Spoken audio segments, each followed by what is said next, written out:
Microsoft এক্সেলে যদি এই ধরনের ডাটাগুলো এন্ট্রি করতে হয়, আমরা সহজভাবে এরকম একটা ডাটা এন্ট্রি টুলবক্স ওপেন করব, যেটার মাধ্যমে আমরা খুব স্মার্টলি ডাটাগুলোকে এন্ট্রি করব, এই যেভাবে আমি এখন বর্তমানে করতেছি। তো এটি করার জন্য সর্বপ্রথম আমাদের যে কাজটা করতে হবে আমি একদম স্টেপ বাই স্টেপ দেখাচ্ছি। স্মার্ট ডাটা এন্ট্রি ডায়লগ বক্সটা বানানোর জন্য সর্বপ্রথম আমরা আমাদের হেডিংটা লিখে নিব এখানে। এরপর থেকে আমরা আমাদের মূল হেডিং এবং পাশাপাশি নিচে বেশ কয়েকটা রোকে সিলেক্ট করে নিব। এরপর আমরা কিবোর্ড থেকে সরাসরি প্রেস করব অল্টার, এরপর আমরা ডি এবং ও প্রেস করার সাথে সাথে এরকম একটা ডায়লগ বক্স আসতে পারে। এটাকে আমরা ওকে করলে আমাদের সামনে এই ডায়লগ বক্সটা চলে আসবে।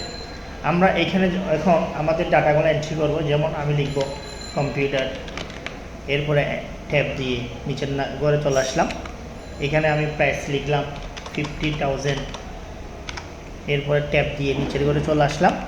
এখানে আমরা একটা ডিসকাউন্ট বসিয়ে দিলাম 12%। এটা দিয়ে আমরা এখান থেকে যদি নিউতে ক্লিক করে আমাদের নিউ এন্ট্রিতে চলে যাবে, অথবা কিবোর্ড থেকে এন্টার দিলেও আমাদের নিউ এন্ট্রিতে চলে যাবে এবং এই ডাটাটা এন্ট্রি হয়ে যাবে। সেমভাবে আমি যদি আরেকটা ডাটা এন্ট্রি করে দেখাই, ল্যাপটপ লিখলাম, নিচের ঘরে গিয়ে আমি প্রাইস বসালাম 40,000 টাকা। এরপর আমরা একটা ডিসকাউন্ট দিব 10%।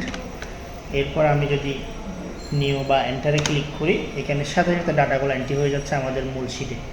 তো এইভাবে স্মার্ট ডায়লগ বক্সটা বানানোর জন্য আমরা যে প্রসেসে করলাম সেটা হচ্ছে সবচেয়ে ইজি প্রসেস। এটাতে করলে খুবই স্মার্ট দেখায় এক্সেল ডাটা এন্ট্রির মধ্যে। আমরা যে কোনো ডাটা এন্ট্রি করার সময় এই পদ্ধতিটা ব্যবহার করতে পারি। অ্যাডভান্স এক্সেল বিষয় নিয়ে প্রতিদিন টিউটোরিয়াল আসবে, সেজন্য সাবস্ক্রাইব করে পাশে থাকেন।